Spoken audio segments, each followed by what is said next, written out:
9 horas da manhã, nós teremos a nossa manhã de consagração aqui na nossa igreja. Semana passada nós tivemos ali em São Caetano do Sul e foi uma manhã poderosa, uma manhã de muita graça do Senhor sobre a vida da igreja que ali estava, dos irmãos que estavam ali. E certamente, queridos, Deus tem também reservado para nós aqui nesse sábado uma manhã muito especial.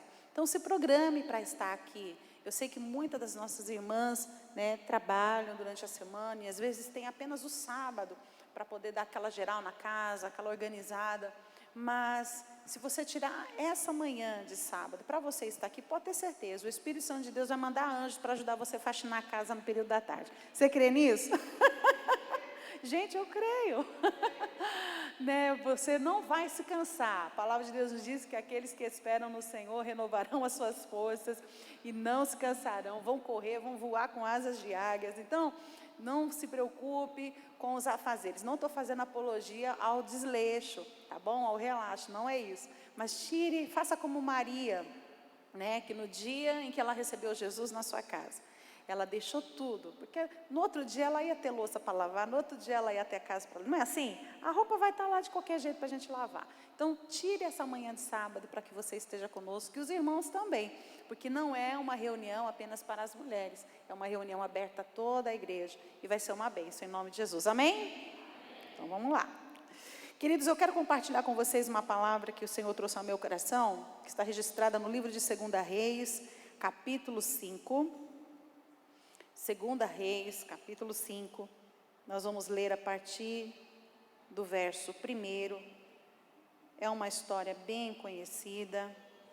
Nesse mês de março, como eu disse, tanto lá em São Caetano quanto aqui na Penha, como é o mês das mulheres, o pastor Sidney cedeu para nós generosamente todas as quartas e quintas, para que o ministério das mulheres dessa igreja, Mulheres Transformadas, pudessem ser porta-voz de Deus para compartilhar a palavra do Senhor aqui.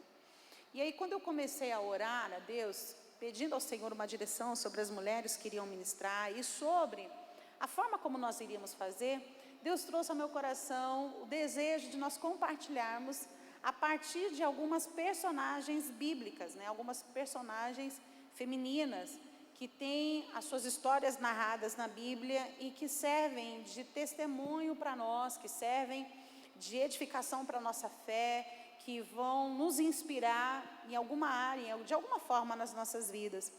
E dentre tantas mulheres que foram ministradas nesses últimos dias, Deus trouxe também a mim uma menina que não tem nome. O nome dela, não que ela não tenha tido nome, mas o nome dela não é registrado na narrativa em que compartilha um pouco da sua história. Fala muito pouco sobre ela, a gente só vê ela sendo citada nesse capítulo, 2 Reis capítulo 5, mas o pouco a respeito dela que é contado, que é narrado aqui, tem um grande ensinamento para nós, e eu quero que você seja alcançado nessa noite, assim como eu tenho sido abençoada a partir do momento que eu comecei a meditar. 2 Reis capítulo 5, versículos 1 a 6, diz assim: O rei da Síria tinha grande respeito por Naamã, comandante do seu exército, pois por meio dele o Senhor tinha dado grandes vitórias à Síria. Mas embora Naamã fosse um guerreiro valente, sofria de lepra. Naquela época, saqueadores sírios tinham invadido o território de Israel, e entre os cativos havia uma menina que se tornou serva da esposa de Naamã. Certo dia, a menina disse à sua senhora: Como seria bom se o meu senhor fosse ver o profeta em Samaria? Ele o curaria da lepra. Naamã contou ao rei que a menina israelita tinha dito. Então o rei da Síria lhe respondeu: Vá visitar o profeta. Eu lhe darei uma carta de apresentação ao rei de Israel. Naamã partiu, levando 350 quilos de prata, 72 quilos de ouro e 10 roupas de festa. E a carta para o rei de Israel dizia: Com esta carta, apresento o meu servo Naamã. Quero que o rei o cure da lepra. Até aqui, queridos. Você pode fechar os seus olhos? Vamos orar ao Senhor? Pai, eu quero te bendizer nesse momento. pela oportunidade que mais uma vez o Senhor concede a mim em compartilhar a Tua palavra com os Teus filhos. Tu conheces, ó Deus, a minha vida, Tu sabes de tudo a meu respeito e sabes o quanto eu dependo do Teu Espírito Santo. Por isso, nesse momento, mais uma vez, com muito temor no meu coração e em humildade, eu me coloco à disposição do Teu Espírito Santo, para que por meio da minha vida, o Senhor possa comunicar a Tua palavra ao coração dos Teus filhos e filhas que aqui se encontram. Mas também aqueles em tantas outras partes, onde essa ministração irá chegar por meio da internet. Que a Tua palavra ela seja rema nas nossas vidas, que ela venha promover edificação, encorajamento, fortalecimento e renovo no nosso entendimento. Assim eu oro e descanso meu coração em Ti, para a Tua glória, em nome de Jesus. Amém. Queridos, quando eu estava lendo a respeito da história dessa menina, que era uma menina muito jovem, muito provavelmente ela tinha ali na casa dos seus 15 anos, uma adolescente, o Espírito Santo de Deus compartilhou algo ao meu coração muito profundo a respeito dela. De que essa menina, ao contrário de muito do que nós temos visto, principalmente nessa geração que nós estamos vivendo, ela é uma menina que parece lidar muito bem com as frustrações. Nós estamos vivendo uma época em que as nossas crianças e os nossos adolescentes, os nossos jovens, eles não sabem lidar com as frustrações. É assim ou não é? Ou será que é só lá em casa? É só lá em casa que isso acontece. Nós estamos vivendo numa geração intolerante, nós estamos vivendo numa geração impaciente, não sabe esperar, não sabe enfrentar as dificuldades da vida, não estão preparados emocionalmente para lidar com os reveses da vida e estão muito adoecidos. E a gente sabe que por trás de toda essa intolerância, que por trás dessa falta de habilidade social, essa falta de competências para lidar com as frustrações, tem uma série de fatores que começa na construção do caráter dessa criança, desse adolescente, dentro ali do funcionamento da sua casa, da sua estrutura familiar, ou falta dela. Mas isso não vem ao caso aqui hoje, não é sobre isso que nós vamos falar. Num outro momento, num outro dia, a gente pode organizar um tempo para nós falarmos sobre isso, sobre a formação do caráter da criança, para que essa criança, posteriormente, lá na frente, ela esteja preparada para os desafios da vida. Mas diferente do que nós temos visto nos dias de hoje, essa menina é uma menina que sabia lidar com as frustrações.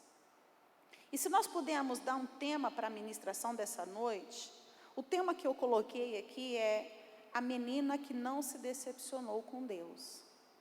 Esse é o tema da mensagem dessa noite. A menina que não se decepcionou com Deus. Nós conhecemos muito a história, onde há o registro dessa pequena, mas muito relevante participação da vida dessa menina nesse ambiente onde ela está inserida.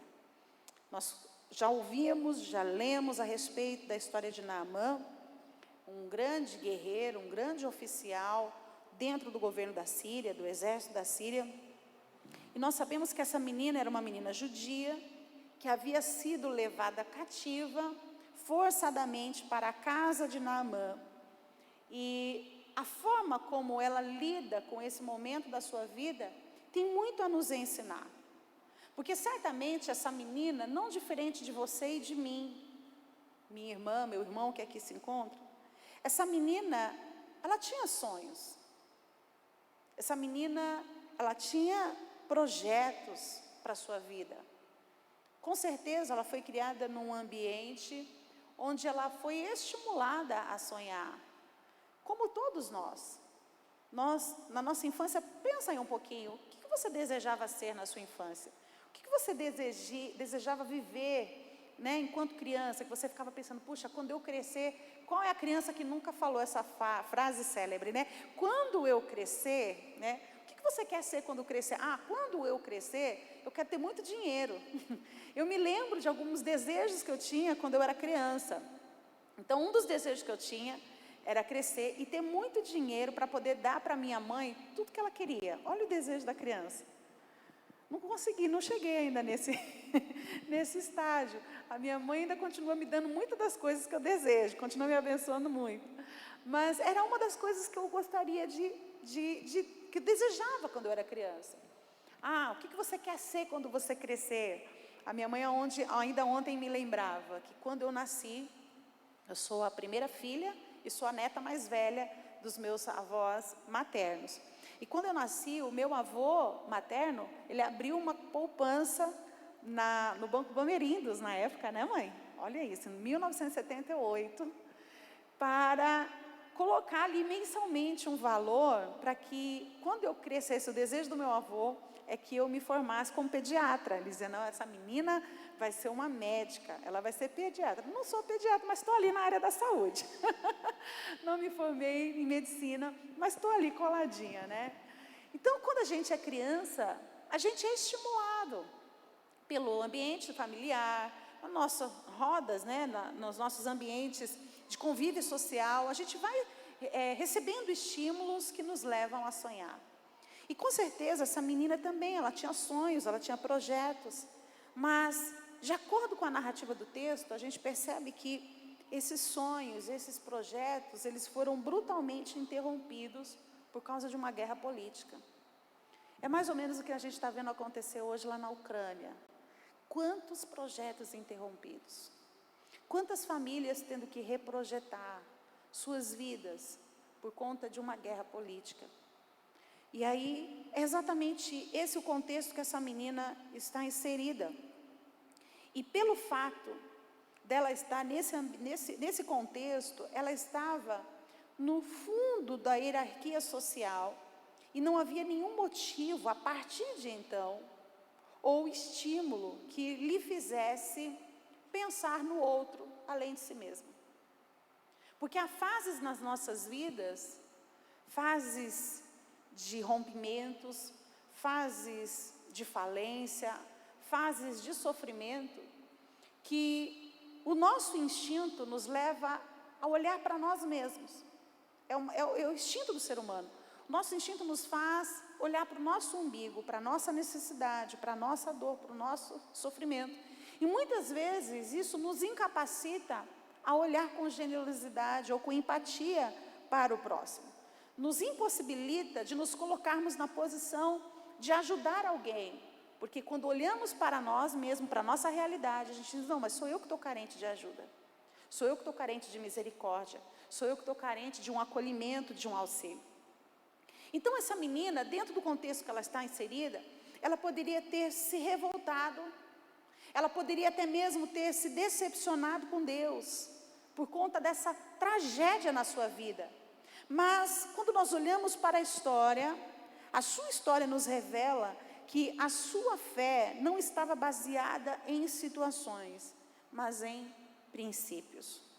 E é muito do que nos falta nos dias de hoje, que a nossa fé esteja solidificada, esteja baseada em princípios, nos princípios da palavra de Deus, e não nas situações, porque as situações, elas mudam.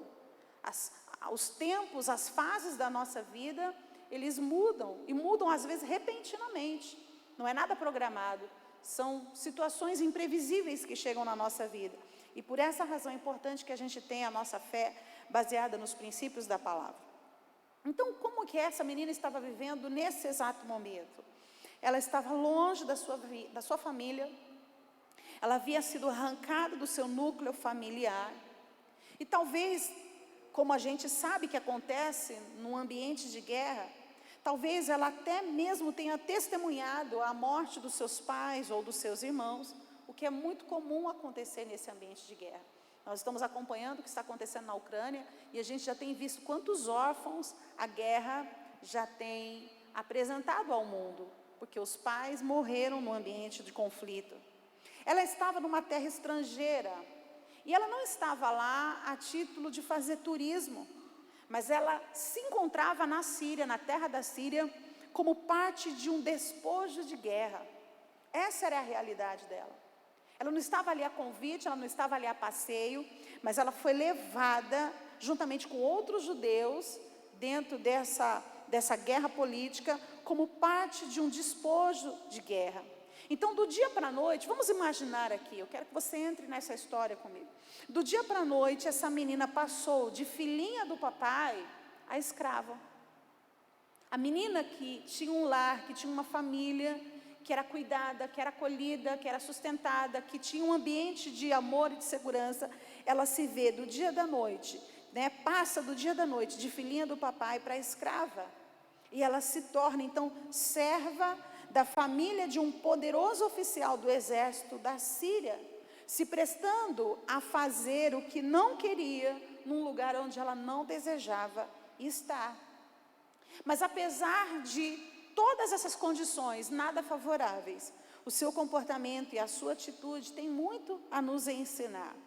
Porque diante do sofrimento do seu senhor, aquele que agora era o seu senhor, Naamã, ela demonstra fé, ela demonstra empatia, ela demonstra generosidade, ela demonstra compaixão e altruísmo. O que é altruísmo? É uma ação voluntária que um indivíduo tem em beneficiar outra pessoa. Ela tem essa atitude. E aí a gente aprende algumas coisas com o comportamento e as atitudes dessa menina. A primeira coisa que o Espírito Santo de Deus compartilhou ao meu coração, fez saltar ao meu coração quando eu meditava nesse texto, é que essa menina, ela tinha uma fé emocionalmente madura. Vou repetir. Essa menina tinha uma fé emocionalmente madura.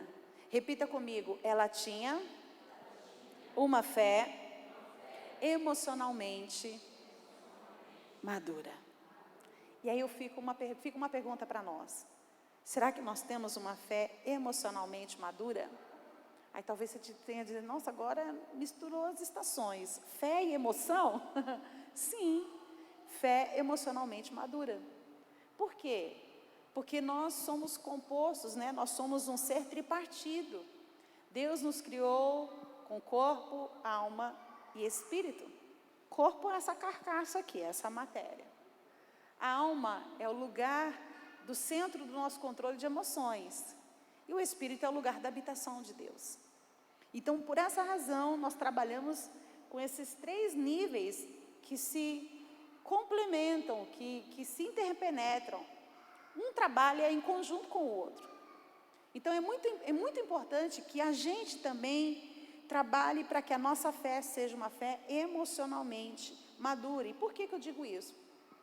Porque pessoas com fé emocionalmente maduras, elas mantêm as suas emoções e os seus sentimentos sob controle. Aí eu pergunto para você consegue controlar as suas emoções e seus sentimentos? Pergunta aí para quem está perto de você, pergunta aí, como anda o controle das suas emoções e sentimentos? Pergunta aí. Tem gente que eu já vi balançando e fala assim, eu não vou nem perguntar, porque talvez você esteja do lado de alguém que convive com você, que te conhece.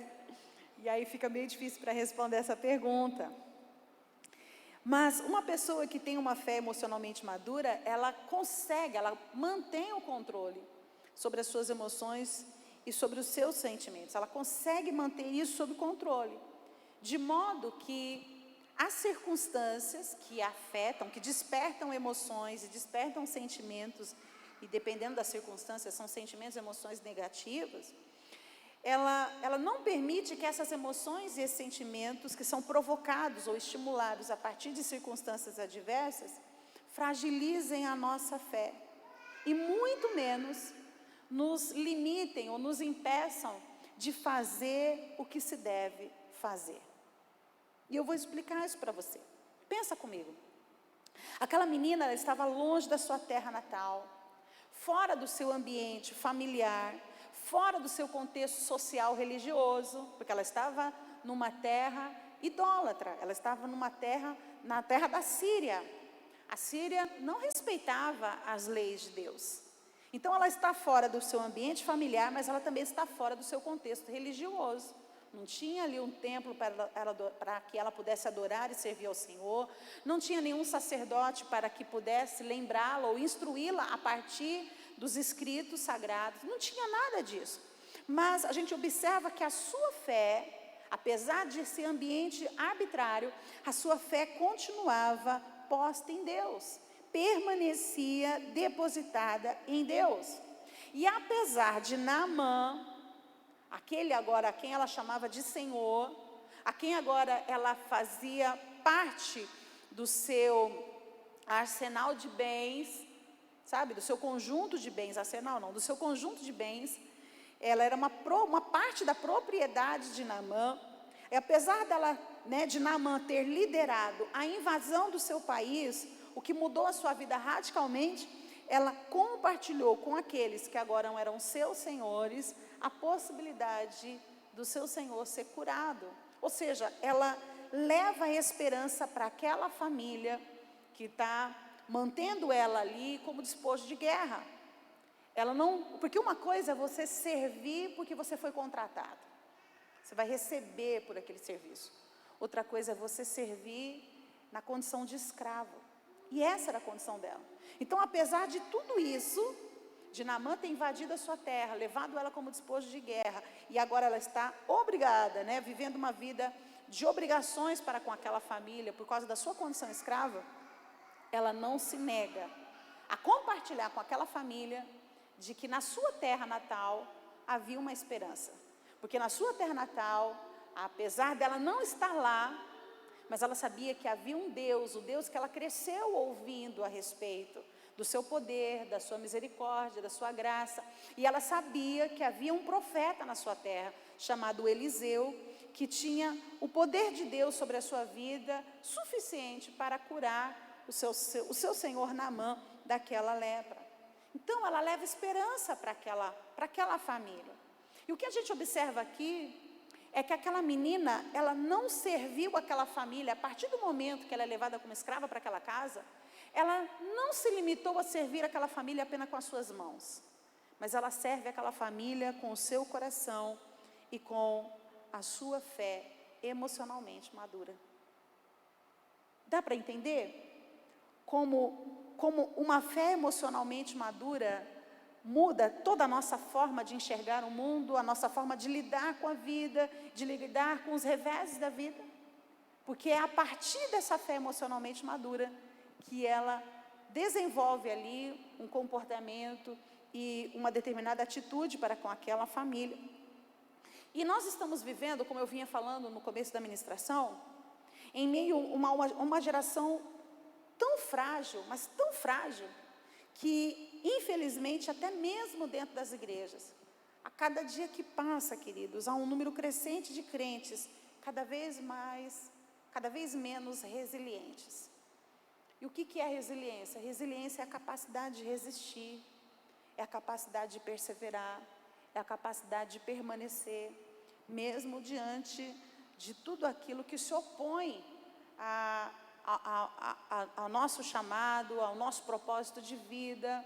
Enfim, a resiliência, ela tem um papel muito preponderante na vida do ser humano. E é o que está faltando na nossa geração. Os nossos jovens e adolescentes, eles não foram preparados, não foram estimulados a desenvolver essa capacidade de resistir. Por isso essa fragilidade emocional, por isso essa debilidade, inclusive na fé. Porque quando a gente não tem, lembra que eu comecei falando, quando a gente não consegue colocar controle, manter sob controle as nossas emoções, os nossos sentimentos, ela vai de alguma forma influenciar na nossa fé, porque nós somos um ser que funciona com esses 3 níveis, corpo, alma e espírito. Corpo, emoções e espírito, o lugar da habitação de Deus, onde nós somos estimulados a ter fé. Então, quando a gente olha para essa menina, a gente percebe que ela tem essa fé amadurecida, emocionalmente amadurecida. E aí, quando a gente olha para dentro das igrejas, a gente vê esse perfil de pessoas. Eu não estou falando só de jovens e adolescentes, estou falando no geral. Quantas pessoas dentro desse ambiente chamado igreja, a gente vê pendurando as chuteiras, sabe? Saindo de campo, se negando a terminar a partida, porque de alguma forma as suas vidas foram afetadas por um fato inesperado, por uma circunstância adversa. E aí você começa a dar falta das pessoas. Você fala, mas o que aconteceu com fulano? E aí você vai ver, ela desanimou, ela parou, porque ela não teve resiliência. Ela não conseguiu resistir. E Jesus já havia advertido os seus discípulos e deixou essa advertência para nós. Que nesse mundo que nós vivemos, nós teríamos aflições. Jesus nos advertiu a respeito disso e nos adverte todos os dias. Nós vivemos num tempo difícil, nós vivemos num mundo caótico, nós vivemos num mundo em que o príncipe das trevas, ele reina, ele orquestra, né, uma série de situações. Todos os dias nós somos expostos a situações em que nós somos desafiados a deixar tudo e sair correndo. Nós somos desafiados a deixar o nosso casamento, nós somos desafiados a romper alianças, nós somos desafiados a abandonar a nossa fé, nós somos desafiados a abrir mão dos nossos valores, dos nossos princípios morais. É ou não é? Todos os dias nós somos desafiados. E se nos falta resiliência, se nos falta essa capacidade de resistir, qualquer coisinha nos tira do centro do propósito de Deus.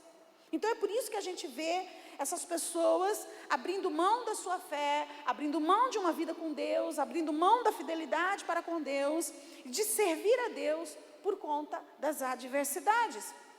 Então, por exemplo, um desemprego. Tem pessoas que não conseguem servir a Deus quando estão desempregadas. Em contrapartida, a gente também tem o oposto. Tem pessoas que não conseguem servir a Deus quando estão muito bem empregadas, porque estão tão satisfeitas em si mesmas, estão tão cercadas de tudo aquilo que aparentemente, hipoteticamente, o seu dinheiro pode comprar, o seu poder aquisitivo pode financiar, que eu não preciso de Deus. Então observe que a gente não tem equilíbrio. Estamos vivendo numa geração que não tem equilíbrio, está faltando esse equilíbrio. A falência de um negócio, a pessoa perde a capacidade de resistir.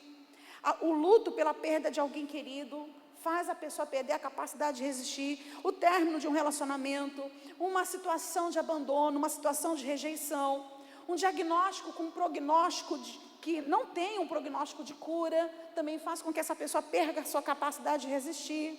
Uma crise familiar, uma crise financeira, um projeto que não se concluiu, ou uma pausa forçada em meio a um projeto por uma necessidade maior, fazem as pessoas desistirem. Ela sai de campo, ela pendura as chuteiras e ela se recusa a voltar para a partida, porque ela não tem a capacidade de lidar com as frustrações, com as aflições que Jesus já havia advertido que elas viriam, que vez ou outra nós teríamos que lidar com elas.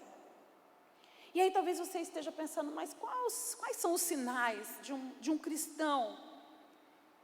Como a gente pode se autoavaliar enquanto cristão, de que a nossa fé, ela está fragilizada pelas circunstâncias? E aí, orando ao Senhor, olha que o Espírito de Deus revelou ao meu coração.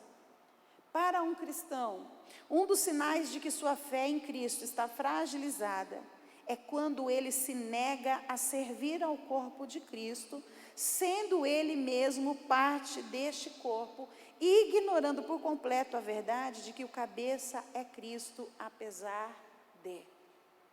Vou repetir. Para um cristão, um dos sinais de que sua fé em Cristo está fragilizada é quando ele ou ela se nega a servir ao corpo de Cristo, sendo ele mesmo parte deste corpo, ignorando por completo a verdade de que o cabeça é Cristo, apesar de. Cristo continua sendo cabeça, apesar do desemprego. Cristo continua sendo cabeça, apesar da crise financeira. Cristo continua sendo cabeça, apesar de uma doença que tem um prognóstico que não há cura. A gente pode olhar um testemunho maravilhoso, recente, que a gente tem, a pastora Ludmila Feber. Aquela mulher foi resiliente, apesar do câncer, apesar da metástase, apesar da dor. Se você assiste os últimos vídeos que ela postou dos seus devocionais, ela não tinha mais força para cantar. Ela estava tão debilitada que ela não tinha forças para tocar o seu instrumento, o seu violão. Mas ela adorou ao Senhor até o final da sua vida. Ela serviu a igreja do Senhor até o final dos seus dias. E ela fez isso de todo o seu coração, Sabe o que é isso?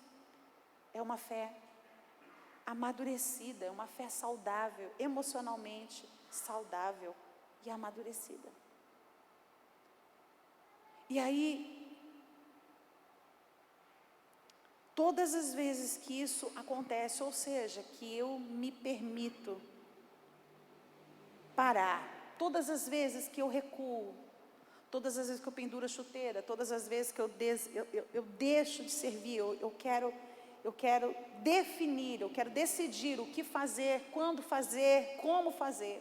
Todas as vezes que isso acontece, significa que quem se tornou cabeça sobre mim são meus sentimentos e emoções. Cristo deixou de ser meu cabeça, porque quem define a minha vida são os meus sentimentos e as minhas emoções. Quem define quando servir, como servir, são os meus sentimentos e as minhas emoções. Quantas vezes, ministerialmente falando, eu digo isso por experiência. Quantas vezes eu lido com pessoas no ministério à minha volta e eu digo assim: fulano, cadê você? Não estou pronto, não estou bem para ministrar hoje. Mas por quê? Porque emocionalmente eu estou afetado de um jeito que eu não tenho condições de servir hoje.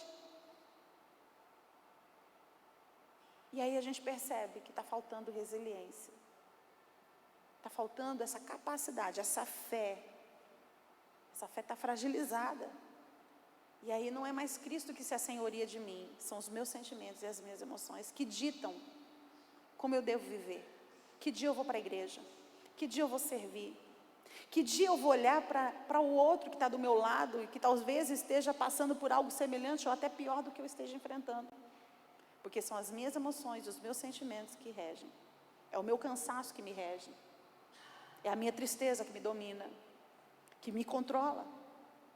Então nós precisamos estar alertas, estar atentos, porque apesar de, seja lá o que você esteja enfrentando, Cristo continua sendo o cabeça.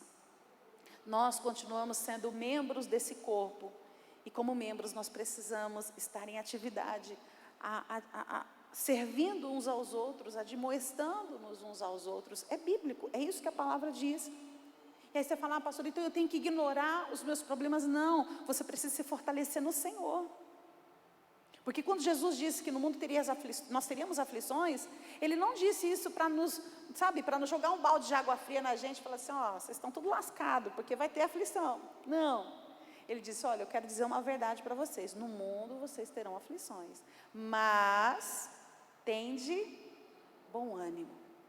Por quê? Porque Ele venceu. Ele disse: eu já venci. Ele não disse: eu vou vencer. Pode ser que vai dar certo lá na frente, eu vou conseguir ajudar vocês. Não, Ele falou: eu venci o mundo. Ele já venceu. E Ele habita em nós por meio do seu Espírito Santo. Então isso precisa ser suficiente para me encorajar, para me levantar, fazer exatamente o que Cristo fez. Ele é o nosso maior exemplo de servo. No dia da sua morte, momentos antes dele ir para a cruz, já sofrendo na sua alma a agonia da traição, a agonia, de ser traído, de ser vendido por um dos seus discípulos, a agonia de passar pela cruz, Ele serve. Ele senta-se à mesa, Ele compartilha da sua última refeição com os seus discípulos. Ele não se isola, Ele não fica de mimimi, Ele não diz: olha, hoje eu não vou participar da Páscoa com vocês, vocês se virem, façam do jeito que vocês quiserem. Também não se fecha, na sua autocomiseração enquanto humano, e diz assim: olha, Pedro, não vou te servir porque você vai me negar. Judas, eu não vou te servir hoje porque você vai me trair. Ele poderia ter um espírito vingativo ali, deixar suas emoções e seus sentimentos o controlarem. Mas ele não faz isso, porque ele era emocionalmente maduro. E ele nos ensina isso.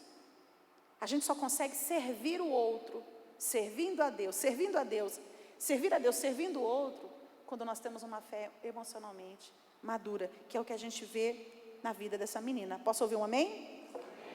Amém. Segundo ponto, ela tinha credibilidade. Apesar de estar numa condição de escrava, a sua palavra tinha credibilidade. Olha que coisa interessante.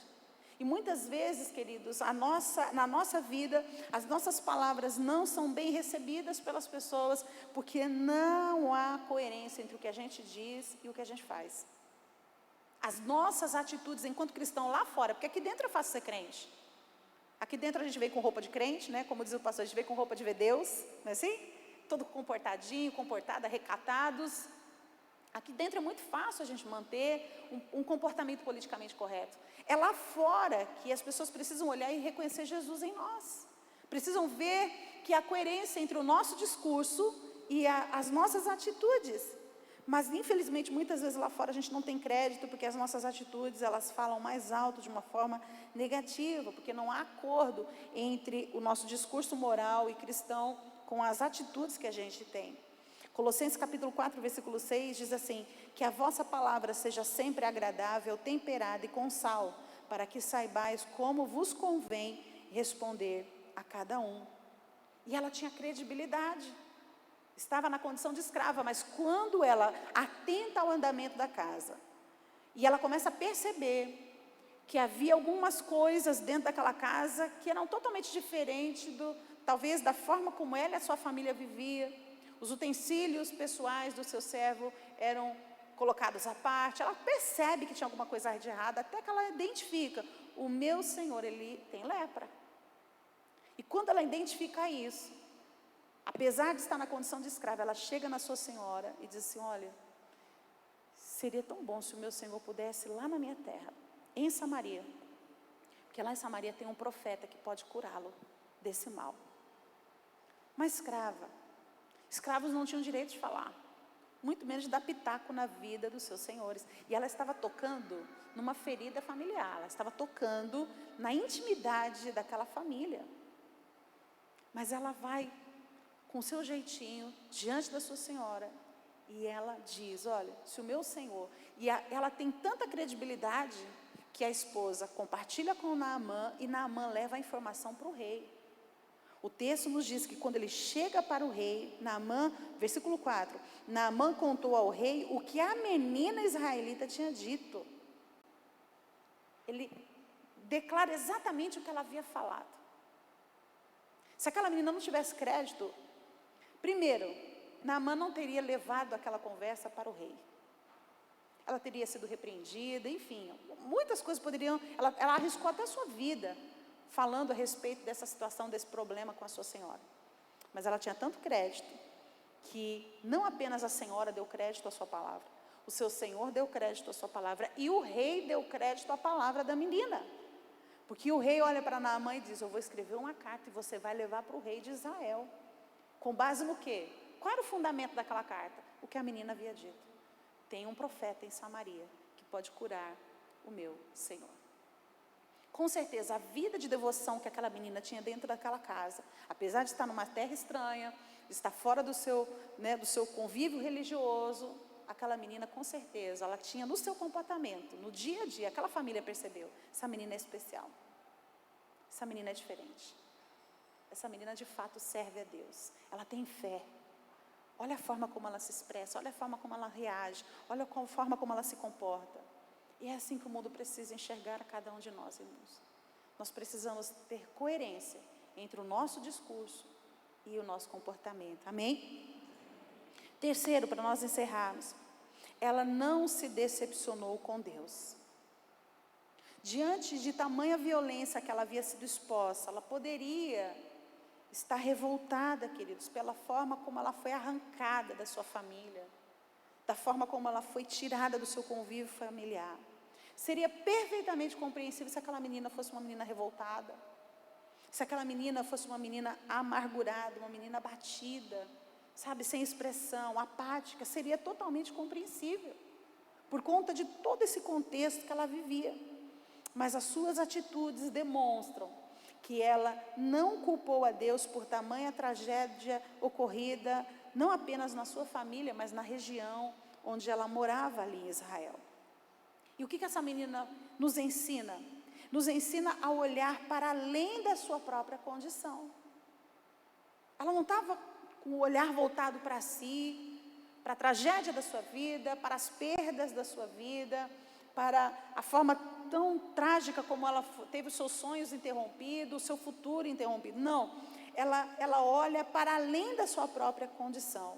Ela reagiu para além da sua autocomiseração. Em nenhum momento você vê ela demonstrando dó de si mesma, pena de si mesma, colocando-se como alguém infeliz, abandonada e injustiçada pela vida e pelo próprio Deus. É tão difícil quando você vai conversar com alguém que se sente injustiçado pela vida e se sente injustiçado pelo próprio Deus.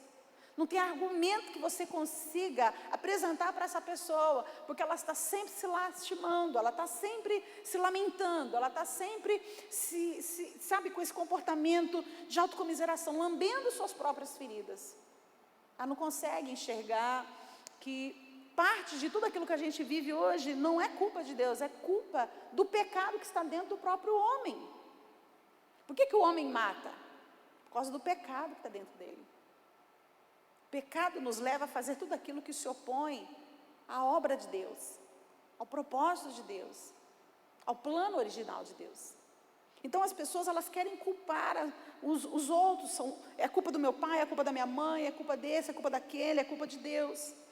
E aí quando nós temos essa mentalidade, somos afetados nas nossas emoções e nos nossos sentimentos por conta das circunstâncias, nós perdemos grandes oportunidades de sermos abençoados, mas também de sermos abençoadores. Essa menina não perdeu a oportunidade de ser bênção para aquela família. Ela não perdeu a oportunidade de ser um canal de esperança para aquela família, de ser um agente de transformação para aquela família enferma, porque ela não ficou lambendo as suas próprias feridas, com dó de si mesma, lamentando por causa das suas dores, das suas desilusões e das suas tristezas. Então a prática da sua fé foi capaz de ultrapassar seus próprios sentimentos, e é por essa razão que ela pôde entrar para a história, se permitindo ser usada por Deus para mudar a história de outras pessoas. Talvez você esteja se perguntando, ou já se perguntou alguma vez, por que é que eu nasci? Qual o propósito da minha existência? Um dos propósitos da sua existência, faz parte do propósito da sua existência, é para que você contribua com o outro. É para que você seja um agente de bênção na vida do outro. Ah, mas o outro nem reconhece o que eu fiz. Não, a gente não pode fazer nada esperando algo em troca.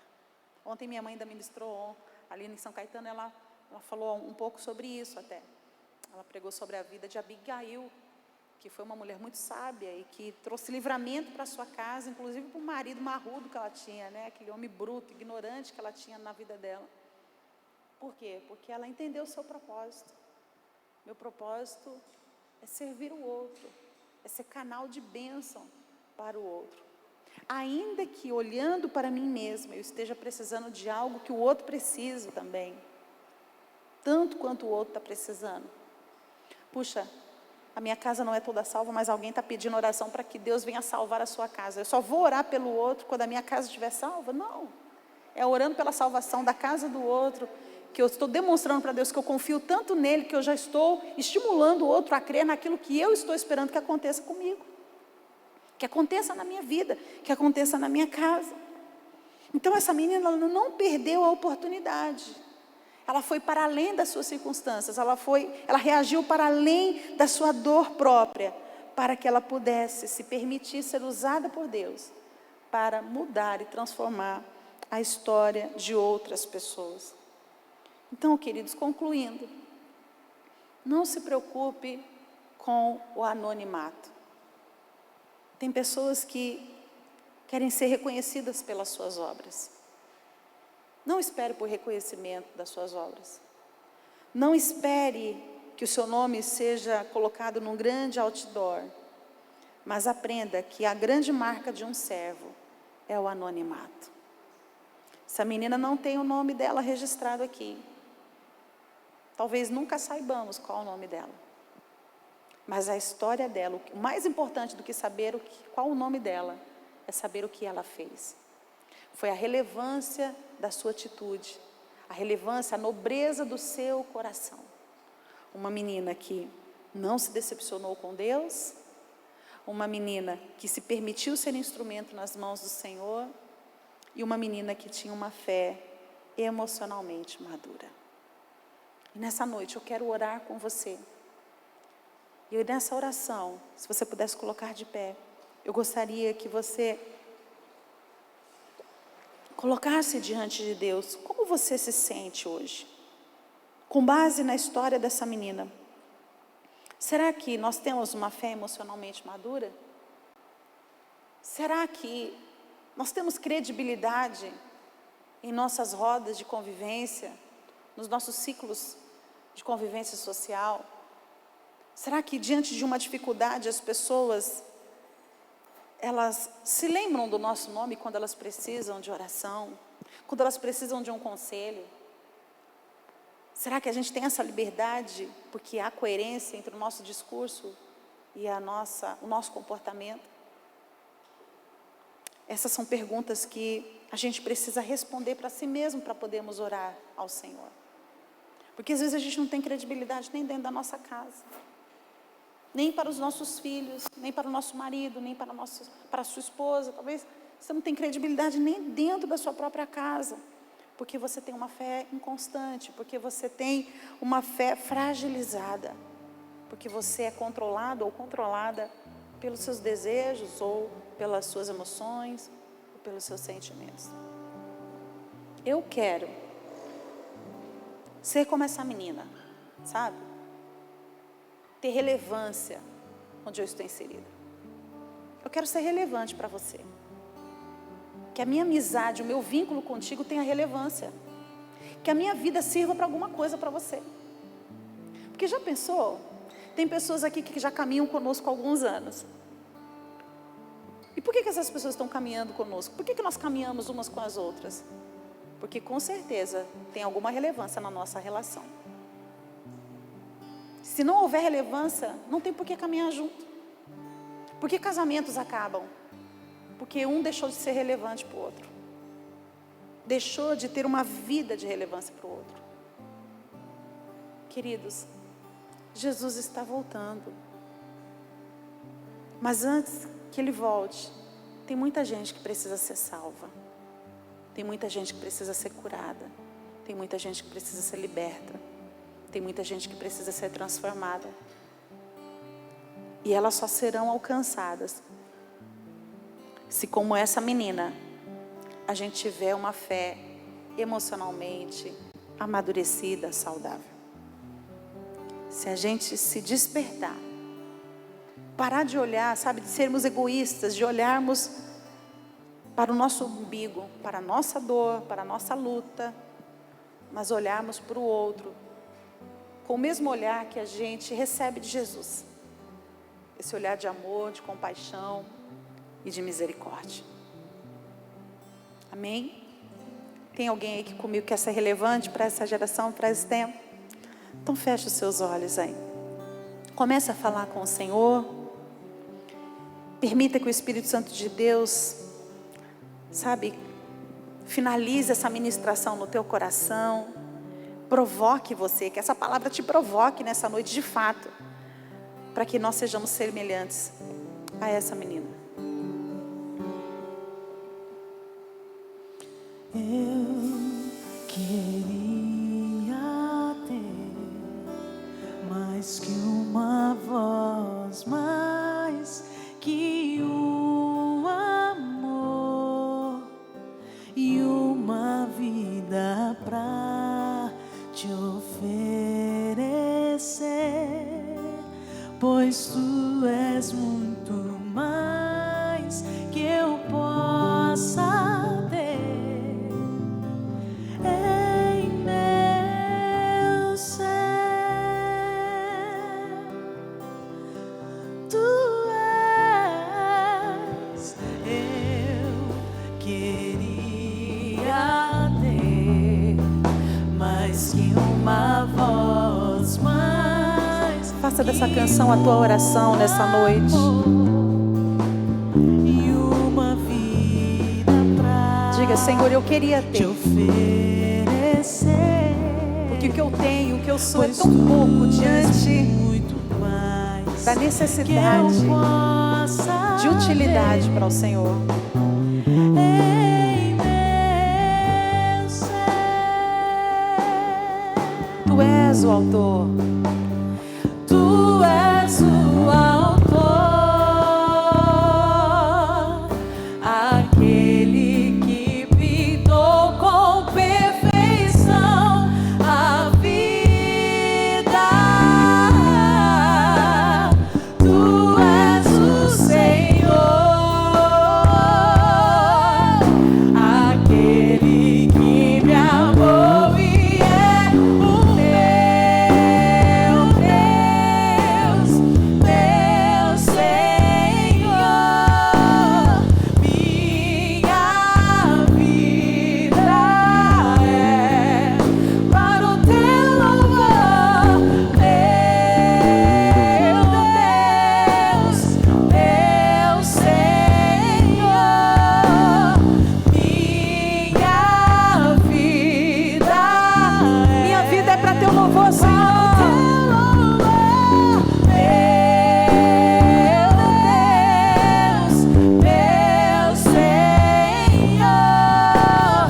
Senhor meu Deus e Pai, eis-nos aqui, Senhor, diante da Tua presença. Não adianta, Senhor, eu me apresentar diante de Ti com palavras bonitas, com um discurso bem elaborado, porque o Senhor conhece de fato quem sou. O Senhor conhece as minhas intenções, o Senhor conhece o que me motiva, o Senhor conhece o que me controla. Tu sabes exatamente se Tu és de fato o meu Senhor. Tu sabes se de fato Tu és o cabeça da minha vida. Se é o Senhor que tem o controle, se é o Senhor que tem o governo absoluto sobre a minha vida, ou se são as minhas vontades, se são as minhas emoções, se são os meus sentimentos que se assenhoriam de mim. O Senhor conhece cada um de nós aqui. Por isso, Senhor, nessa noite, nós nos apresentamos diante de Ti. E aqui não existe bom, aqui não existe nem o pior, nem o melhor. Somos todos iguais. Se não é a ação do Teu Espírito Santo em nós, somos todos piores. Se não é a ação do Teu Espírito Santo em nós, Senhor, Tu sabes que nós somos egoístas. Tu sabes que nós somos indiferentes, somos frios, somos calculistas, porque essa é a essência da nossa humanidade. Nós fomos criados no pecado, concebidos no pecado. Já viemos a esse mundo separados da Tua glória, destituídos da Tua glória. Por isso, Senhor, nessa noite, com base na Tua palavra, com o entendimento que Teu Espírito Santo promove a nós, nós reconhecemos que sem Ti não somos nada. Sem Ti nós somos incapazes de sentir a dor do outro. Sem Ti nós somos incapazes de ter compaixão pelo outro. Sem Ti nós somos incapazes de olhar para a necessidade do outro. Sem Ti nós somos incapazes, ó Deus, de permanecermos resilientes, de permanecermos, ó Deus, e de perseverarmos apesar das circunstâncias, apesar dos problemas, apesar das lutas, apesar das crises, apesar de tudo aquilo que quer nos impedir de viver a plenitude da Tua vontade para nós, do propósito para o qual nós somos criados. Por isso, Senhor, eu me arrependo nessa noite das inúmeras vezes que eu me recusei a Te servir de forma digna, das inúmeras vezes que eu me recusei a olhar para o outro com o mesmo olhar de misericórdia que o Senhor olha para mim. Perdoa-me, Senhor, essa é a minha oração, e me ajude a melhorar. Me ajude, Senhor, a parecer mais com o Senhor. Aquela menina, ela fez uma grande diferença naquela família, e não só para aquela família, mas na vida do rei da Síria. Porque quando Naamã volta curado e transformado, ele volta dando glórias ao Senhor. Ele volta reconhecendo que havia um Deus em Israel. E ele só chegou a esse conhecimento, ele só pôde dar esse testemunho para a sua família, mas para as pessoas que o conheciam de perto, porque dentro da sua casa houve uma menina que tinha uma fé saudável, que tinha uma fé emocionalmente saudável, amadurecida, que não estava olhando para as suas perdas e para as suas dores, se escondendo atrás da autocomiseração, se negando a servir porque ninguém a servia, se negando a ser bênção porque naquele contexto parecia que ninguém se importava com ela. Usa-nos, ó Deus, como aquela menina. Faça de nós como servos, como servas que trabalham, que reconhecem que há um Senhor, e que esse Senhor sim importa obedecê-lo, importa honrá-lo, independente das circunstâncias, independente da sua vontade, porque maior é esse Deus que nos supre nas nossas necessidades e carências, que nos acolhe quando ninguém nos acolhe, que nos abraça quando estamos abandonados e rejeitados, que nos fortalece nos dias do nosso pior estado emocional ou físico. É assim que eu quero te servir, Senhor, com tudo que tenho, com tudo que sou, apesar de, Senhor. Que assim seja conosco, Jesus. Declare.